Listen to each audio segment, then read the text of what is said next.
Twelfth class का मैं history का फर्स्ट चैप्टर आप लोगों को थोड़ा सा पढ़ा देता हूँ, आपको देता हूँ इंट्रोडक्शन उसका, और आप लोग देखिए उसमें किसी भी तरह की कोई क्वारी हो तो जरूर बोलिए। हड़प्पा सभ्यता सबसे पहला चैप्टर आप लोगों का है हड़प्पा सभ्यता। हड़प्पा सभ्यता, हड़प्पा सभ्यता की खोज दयाराम साहनी ने 1921 में किए थे। हड़प्पा सभ्यता की खोज 1921 में दयाराम साहनी ने की।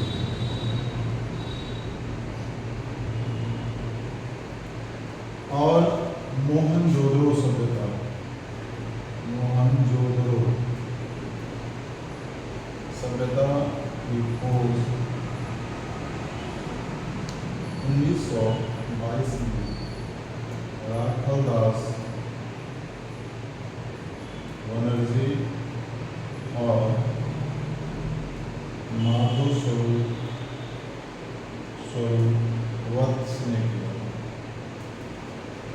अब आपको ये लग रहा होगा कि यहाँ पर सब दो नाम को लिख दिए, एक तो हड़प्पा सभ्यता लिखे और एक मोहनजोदड़ो सभ्यता लिखे।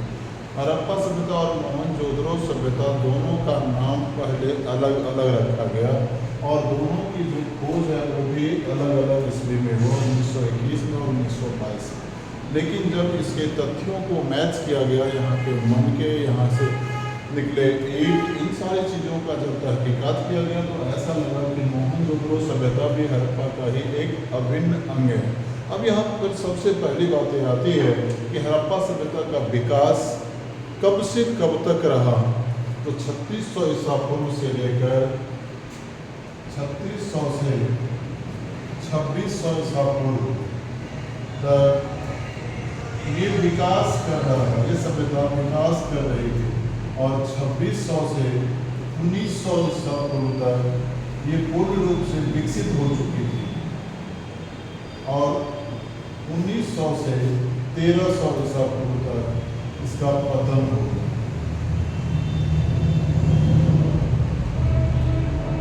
इस सभ्यता को बहुत ही विकसित सभ्यता के नाम से जाना गया क्योंकि यहाँ पर आधुनिक जो भी सुविधाएं हैं, आधुनिक जो हमारी कलाकारी, आधुनिक जो हमारी भू स्थापत्य कला है, कहीं न कहीं इससे अच्छी भू स्थापत्य कला इस सभ्यता में देखी गई। यहाँ पर जो सड़कें थी वो सड़कें एक दूसरे को संपूर्ण पर काटती थी। सड़क की बनावट इस ढंग से था कि भाई थोड़ी सी तेज हवा चले तो सड़क की सफाई हो जाए। सड़क के किनारे नालियाँ बनी हुई थी जो पत्थर से ढके रहते थे, जो पत्थर से ढके रहते ताकि नालियों के जो जल निसाव है वो आसानी से हो सके। जब यहाँ पर हम स्थापत्य कला की बातें करते हैं तो यहाँ पर भवन निर्माण इतना सुदृढ़ तरीके से किया गया था, इतना अच्छी तरीके से किया गया था कि यहाँ पर चारों तरफ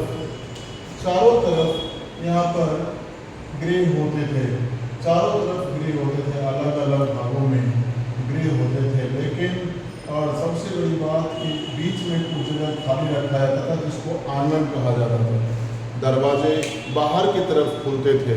इसका आपसे पूछता है कि हड़प्पा सभ्यता का सबसे बड़ा आकर्षण का केंद्र बिंदु क्या रहा, तो यहाँ का जो स्नान गृह था, सबसे बड़ा स्नान गृह हम लोग हड़प्पा सभ्यता में ही देखते हैं। और सबसे बड़ी बात ये थी कि इसकी बनावट नालियों के सहारे थी, कि नालियों के सहारे ताकि इसका जल रिसाव और जल भराव दोनों ही परिस्थिति में समय समय पर इसको साफ भी किया जा सके ताकि किसी भी तरह की गंदगी का कोई गुंजाइश ना हो।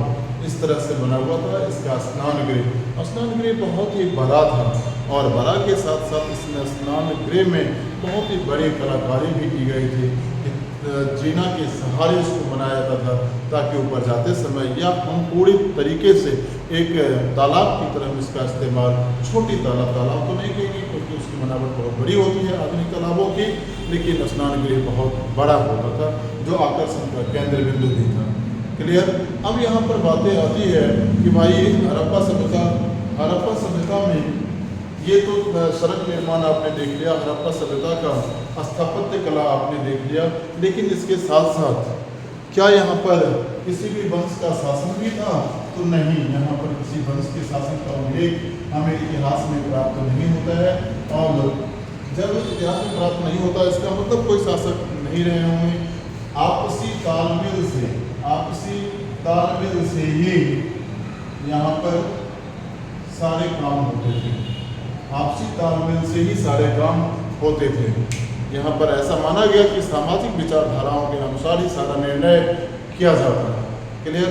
अब यहाँ पर आता है कि इन लोगों की जो थे वो इन लोगों की जो आवश्यकता की वस्तुएं थी, क्या ये लोग सारी आवश्यकता की वस्तु खुद ही उत्पादन कर लेते थे? नहीं।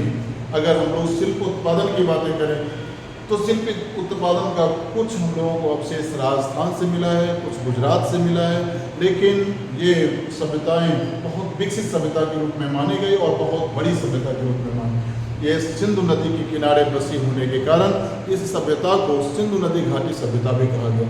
2 नंबर में आप लोगों से क्वेश्चन पूछ देता है, यहाँ पर फ्री का नंबर मिल जाता है आप लोगों को कि हड़प्पा सभ्यता को सिंधु नदी घाटी सभ्यता क्यों कहा जाता है? क्योंकि सिंधु नदी के किनारे बसी हुई थी, इसीलिए इसको सिंधु नदी, जैसे जैसे सिंधु नदी मुड़ते गई वैसे वैसे सभ्यता भी बसते चली गई, इसीलिए इस सभ्यता को सिंधु नदी घाटी सभ्यता भी कहा गया है। और हड़प्पा सभ्यता क्यों कहा गया? क्योंकि ये सभ्यता की खोज, इस सभ्यता की खोज सबसे पहले हड़प्पा नामक जगह पर हुआ था, इसलिए इस सभ्यता को हड़प्पा सभ्यता कहा गया। क्लियर। अब यहाँ पर आता है दुर्ग। यहाँ पर दुर्ग जो थे, ऊपरी दुर्ग और निचले दुर्ग, 2 तरह के दुर्गों का उल्लेख आया है। निचले दुर्ग जो किसी सभा आयोजन के लिए किया जाता था, सामूहिक कार्यक्रम के लिए किया जाता था, इसीलिए निचले दुर्ग का उपयोग होता था। ऊपरी दुर्ग जिससे ये लोग दूर दराज के कबीलों पर नजर रखते थे कि किसी भी विकट परिस्थिति में कोई आक्रमण न हो जाए, इसीलिए दूसरे कबीलों पर नजर रखते थे। अब यहाँ पर बात आता है शहरी जीवन और ग्रामीण जीवन।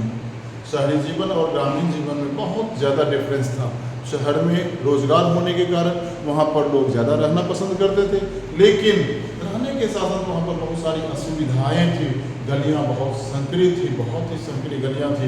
पॉपुलेशन ज़्यादा होने के कारण वहाँ पर गंदगी भी ज़्यादा होती थी वहाँ पर। लेकिन था क्या कि शहर चारों तरफ से ऊंची दीवारों से घिरा होने के कारण सुरक्षित हुआ करता था, वहाँ पर बाहरी किसी भी तरह के आघात होने की गुंजाइश ना के बराबर थी, इसीलिए लोग शहर में रहना पसंद करते थे। जबकि ग्रामीण जीवन बहुत ही सुरक्षित नहीं था, उतना सुरक्षित नहीं था, सुरक्षा के दृष्टिकोण से बहुत ज़्यादा खतरा हो जाता था, इसीलिए लोग शहर में रहना ज़्यादा पसंद करते थे। यहाँ के लोगों का जनजीवन मुख्य रूप से अगर हम देखें तो ये लोग कृषि कार्य भी करते थे, मछली पकड़ना, शिकार करना और सीप मोतियों।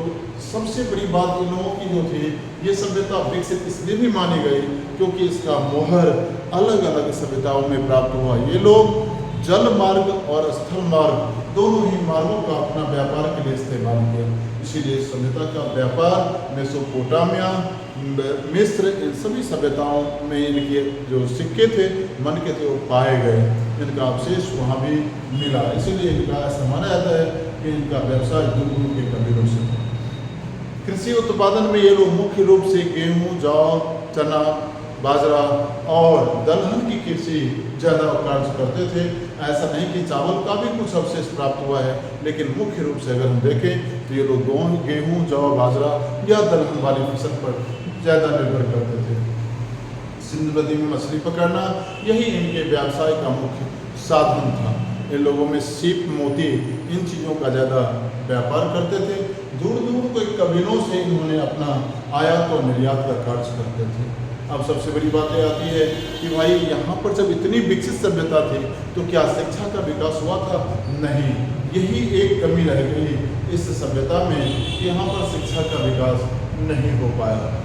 आज भी कहा जाता है कि हड़प्पा सभ्यता का लेखन कला रहस्यमयी रह गया। क्यों रह गया रहस्यमयी? क्योंकि हड़प्पा सभ्यता में लेखन कला को पढ़ा नहीं जा सका। यहाँ पर जेम्स प्रिंसेप पढ़ने की कोशिश अवश्य किए थे, लेकिन सफलता प्राप्त नहीं हो पाई, इसीलिए इसको रहस्यमयी कहा गया है। कीलाक्षरी, चित्राक्षरी का उपयोग किया गया था, इसीलिए इस सभ्यता के लेखन कला को रहस्यमयी कहा गया। आज भी इसको पढ़ा नहीं जा सका। अब बात आती है, थोड़ा चलते चलते हम लोग और बहुत सारी बातें हैं, लेकिन हम लोग इस सभ्यता के पतन के बारे में बताते हैं। एक क्वेश्चन कभी कभी पूछ लेता है, जो 4 नंबर का फ्री का क्वेश्चन मिल जाता है कि हड़प्पा सभ्यता का पतन कैसे हुआ।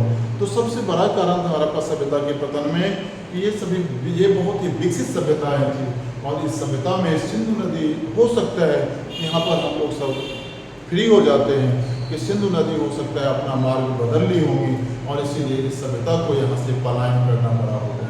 दूसरी बातें आती है सूखा पड़ जाने का, सिंधु नदी अपना मार्ग बदल लिया, सूखा पड़ गया, जिसके कारण यहाँ के लोग पलायन कर गए, दूसरे जगह जाकर दूसरे नदियों के किनारे बस गए। तीसरी कारण आती है कि भाई दूसरे कबीलों का आक्रमण, बार बार अगर दूसरा कबीला का आक्रमण हुआ होगा जिससे भी ये लोग परेशान होकर कहीं ना कहीं अपने क्षेत्र को बदलने के लिए मजबूर हो गए हैं।